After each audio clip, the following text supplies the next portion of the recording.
સુરત શહેરમાં આજે ખાડા ચારે કોર છે, ભાજપવાળા ચોર છેના નારા સાથે આમ આદમી પાર્ટીની પદયાત્રા યોજાઈ।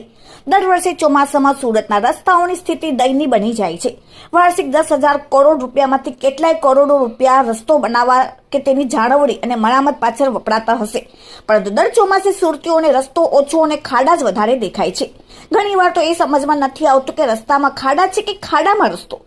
તેનાથી ઘણીવાર ગંભીર અકસ્માતો પણ થાય છે, લોકોના જાનમાલને પણ ખતરો રહે છે। આમ આદમી પાર્ટીએ પણ ખરાબ રોડ રસ્તા સંબંધે ઘણી રજૂઆતો કરી, ઘણા વિરોધ પ્રદર્શન કર્યા, પણ તંત્ર જાણે આંખો પર પટ્ટી બાંધીને બેઠું હોય એમ એ લોકોને ખાડા દેખાતા નથી। આ મુદ્દે સુરતમાં આમ આદમી પાર્ટીએ પર્વત પાટિયાથી સહારા દરવાજા સુધી પદયાત્રાનું આયોજન કર્યું હતું।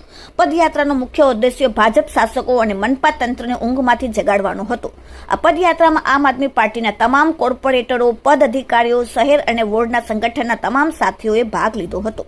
આમ આદમી પાર્ટી પ્રદેશ સંગઠન મંત્રી રામ ધડુકે ભાજપ શાસકોને ઉઘાડો લેતા જણાવ્યું કે ભાજપ શાસકોએ 30 વર્ષથી વિકાસના નામે જનતાને ફક્ત ઉલ્લુ જ બનાવી છે।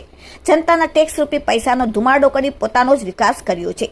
શહેર પ્રમુખ ધર્મેશ ભંડારીએ પોતાની પ્રતિક્રિયા આપતા કહ્યું કે ભ્રષ્ટ ભાજપના રાજમાં સુરત સ્માર્ટ સિટી ફક્ત નામનું જ રહ્યું છે, સુરત ખાડા સિટી બની ગયું છે।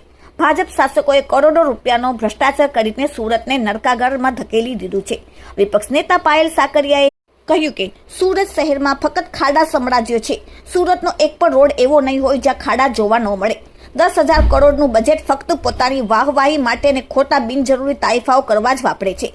પ્રજાના ટેક્સના રૂપિયાનો ધુમાડો કરવા સિવાય ભાજપ શાસકો કોઈ કામ નથી કરતા। સુરતના સબર અને સક્ષમ વિપક્ષ તરીકે આમ આદમી પાર્ટી લોકોના પ્રશ્ન બાબતે અંતે જ સજાગ જોવા મળે છે અને તંત્રના કાન આંબળતી રહે છે, જેથી કરીને સુરતવાસીઓનું હિત જળવાઈ રહે। Bureau report, daily India TV, Surat. Payal Sakariya, વિપક્ષ નેતા। આજે અમે સૌ આમ આદમી પાર્ટીના તમામ હોદ્દેદારો, કાર્યકર્તાઓ સાથે અમે પદયાત્રા કરી રહ્યા છીએ, કારણ કે સુરત શહેરની અંદર લગભગ રસ્તાઓ ખાડામાં રસ્તા છે કે રસ્તામાં ખાડા છે એ જ નથી ખબર પડતી, અને આ ખાડાવાળા રસ્તાના કારણે અત્યંત ટ્રાફિક એક્સિડન્ટના બનાવો, કમરના દુખાવા, પગના ઘૂંટણના દુખાવા આ સુરત શહેરના લોકો ભોગવી રહ્યા છે। સુરતનું બજેટ 10 કરોડથી પણ વધારેનું બજેટ છે પાલિકાનું, પરંતુ આ 10,000 કરોડનું બજેટ કોના ખીચામાં જાય છે કે જે સામાન્ય લોકોને સામાન્ય સારો રોડ પણ નથી આપી શકાતો।